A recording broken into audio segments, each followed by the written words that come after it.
If not the most remarkable year in Western literature, 1820 was not exactly unremarkable either.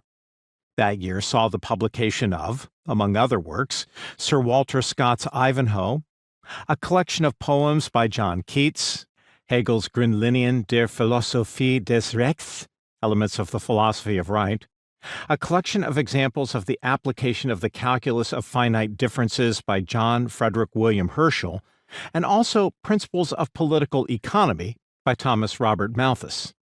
Malthus is the author who, by means of another of his books, an essay on the principle of population, 1798, was able to trigger the idea of natural selection in the mind of Charles Darwin in 1838. But in 1820, Darwin was just 11 and still attending the Anglican boarding school in Shrewsbury. No great works of theology, known to every initiate, appeared in 1820. Oxford University did publish William Buckland's inaugural lecture as Reader in Geology, Vindicae Geologicae, or The Connection of Geology with Religion.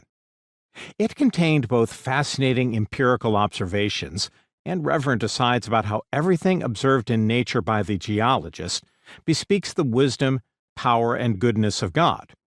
Cambridge University, not to be outdone, republished a book by its former Regius Professor of Divinity Richard Watson, dead 4 years, which had found considerable popularity on both sides of the pond since it first appeared in 1796.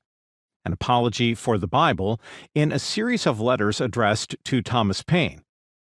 You could pick up a copy of the book in England for 8 pence. William Blake owned one. It was discovered after his death, heavily annotated, with his remarks often expressing scorn or horror at what Blake saw as Watson's arrogance, meanness, or just plain lack of historical sense. Watson, among other things, according to Blake, had depended almost entirely on evidence internal to the Bible, assuming its reliability in what he wrote. The attitudes of the artist Blake, who was often considered mad in his own time, and the influence of the political and theological irritant Paine provide glimpses of things to come. Historical and philological and socio-political views that were, in the future, to achieve much greater sophistication and move from the periphery to the center of intellectual life. But in 1820, they were still on the periphery, certainly in England, by comparison, say, with France and Germany. Ideas of the kinds found in the work of Watson and Buckland were very popular both inside and outside the world of scholarship. And in England, as in the rest of the West, despite some rumblings of skepticism nurtured by the Enlightenment, such ideas tended to go hand in hand with a high degree of confidence in the propositions I identified as classically Christian in the introduction.